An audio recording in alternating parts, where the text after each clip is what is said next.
አንዳንድ ፍቅሮች ግን ትዳር ለምን አልያዘችም? አስቴር አወቀ የኖሩትን ህይወት ያሳለፉትን መልካምና ጥሩ ያልነበሩ ጊዜያት ዜማ አድርገው ከሚሰሩ ድንቅ አርቲስቶች መሃል አንዷና ቀዳሚዋ ናት። አስቴር እውነተኛ ፍቅርን ፍለጋ ስትዋትት መኖሯን የሚገልጹ ብዙ ዜማዎች ጽፋለች። ከነዚህም መካከል ዛሬ ልናይ ያሰብነው ወይ ኑሮ የሚለው ዘፈኗን ነው። አስቴር ስለዚህ ስለማናውቀው ለዓመታት በልቧ ይዛው ስለምትኖረው ሰው በትዝታ ወደ ኋላ ሄዳ እያስታወሰች በብዙ ዜማዎቿ ስትዘፍን የሰማናት ቢሆንም ሀገሬ የሚለው አልበም ላይ ራሷ ጽፋ በዘፈነችው ወይ ኑሮ በሚለው ልብ የሚነካ ዘፈን ላይ ግን ቁጭቷም ምን ያህል ጥልቅ እንደሆነ በተለየ ሁኔታ ነግራናለች። በዚህ ወይ ኑሮ በሚለው ዜማ ላይ አስቴር የምትነግረን ከዓመታት በፊት አብሯት ስለነበረው እጅግ አድርጎ ያፈቅራት ስለነበረ ሰው ነው። ይህ ሰው ሌላው ቀርቶ አስቴር የሚለው ስም የልቡን አላደርስ ብሎት አዲስ ስም ሁላ አውጥቶ ነበር። ይህ ሰው የአስቴር የሳቋንና የደስታዋ ምንጭ ነበር። ሁሌም አዲስ በሆነ ፍቅር ይወዳታል። አንድ ሰው ነበረ ሁሌም ያሳስቀኝ ስወጣ ስገባ ወይንሸት የሚለኝ። ሆኖም አብሮ በነበሩበት ሰዓት ይህን እመቤቴ እያለ በክብር በፍቅር የሚንከባከባትን ወይንዬ ብሎ በቁልምጫ የሚጠራትን ሰው ለሱ የሚገባውን ፍቅር ልትሰጠው አልቻለችም ነበር። እናም ተለያዩ። በዚህ ሁኔታ ውስጥ ሆነው ዓመታት አለፉ።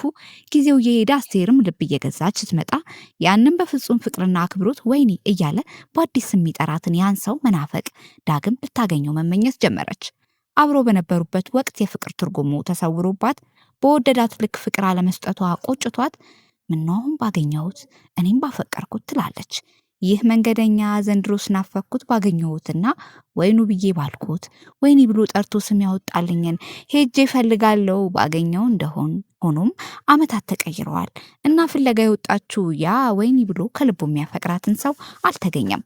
አላገኘሁትም የልቤን ወዳጅ ስለሱ ሳወራ እኖራለሁ እንጂ እያለች ትቀጥልና መጨረሻ ላይ ልብ በሚነካ መልኩ የዘመናት ቁጭቷን በዚህ መልኩ ትነግረናለች። ከሀገሬ ወጥቼ ኑሮን ሳሳድደው ብቻዬን ቀረሁኝ ትዳርን ሳልይዘው አላውቅበት ብዬ መንከባከቡን ጌታዬ የምትለው አገኝ ይሆን እያለች አብረው በነበሩበት ሰዓት እመቤቴ ስላት ጌታዬ ብሌ አለመጥራቷ ቆጭቷት ዛሬ ከዓመታት በኋላ ምንም እንኳ አብሯት ባይኖርም ምንም እንኳ ከተለያዩ ዓመታት ቢያልፉም እሷ ግን በሌለበት ጌታ ጌታዬ ጌቱ ትለዋለች። ከምር ይህ ነገር የዘላለም የልብ ሐዘኗ መሆኑን በሚያስታውቅ ሁኔታ ጌታዬ ታገኘ ይሆን በማለት ትጠይቃለች። እኔ ዝንዜማ የምትዘጋው እየደጋገመች ቀረሁኝ ብቻዬን ትዳርን ሳልይዘው ብቻዬን ቀረሁኝ ትዳርን ሳልይዘው በማለት ነው። በነገራችን ላይ በዚህ ውድ እንደገና እንድትሰሙት ዘፈኑን ተጋበዙልኝ። በሌላ በኩል ዝነኛው ኤፍሬም ታምሩ በአንድ ዝነኛ በሰይፉ ሾው ላይ ቀርቦ ሰይፉ ኤፍሬምን ስለ ቀድሞ ባለቤቱ ይጠይቀዋል። በቃለ መጠይቁ ላይ ሲስቅ ሲጫወት የነበረው ኤፍሬም ልክ ይህን ጥያቄ ሲሰማ ፊቱ በቁጭት ይዳመናል። እናም በዚህ ስሜት ውስጥ ሆኖ በአንድ ወቅት አብራው ስለነበረች ባለቤቱ ይነግረናል። ከባለቤቴ ጋር ከተለያየን ቆይተናል። እንጃ ባለቤቴ በጣም ጥሩ ባለቤት ነበረች። ብቻ ማንም ወንድ በህይወት የሚመኘውና ማግኘት የሚፈልገው አይነት ሴት ነች። እንጃ ብቻ እኔ እሷን ለማድነቅ ቃል የለኝም። በጣም የእግዚአብሔር ሰው ነች። ትዕግስተኛ ነች። ትዳሯን አፍቃሪ ነች። ባሏን አክባሪ ነች።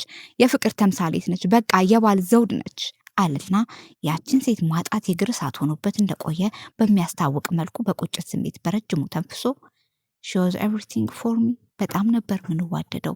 ግን በቃ እግዚአብሔር አመጣ፣ እግዚአብሔር ወሰደ። አብረን መኖር አልቻልንም፣ ተለያየን።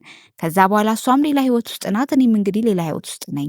እናም ባሰብኳት ቁጥር እግዚአብሔር የምትፈልገው እንዲሰጣት ደስተኛ እንድትሆን እመኝላታለሁ እያለ ሲናገር ሲሰማ ከዓመታት በኋላ ዛሬ ኤፍሬም ለዛች የባል ዘውድ ሲል የጠራትን ወንድ ሁሉ ሊያገኛት የሚፈልጋት እያለ የመሰከረላትን እግዚአብሔርን የምትፈራ ባሏን ትዳሯን አክባሪ ሲል በአደባባይ የተናገረላትን ሴት በማጣቱ እንደሚቆጭ ነግሮናል። የነዚህ ከላይ ያስፈሳናቸው ተወዳጅ አርቲስቶች አስቴር በዜማዋ ኤፍሬም በዜማውና በቃለ መጠይቁ እንደነገረን በአንድ ወቅት በወጣትነት እድሜ አግኝተው ያጡት ቀምሰውት የነበረው እውነተኛ ፍቅር ከዓመታት በኋላ ዛሬ ድረስ ቁጭቱ አብራቸው እንዳለ የሚያሳይ ነው። ይህ ለሌላውም ትልቅ ትምህርት ነው።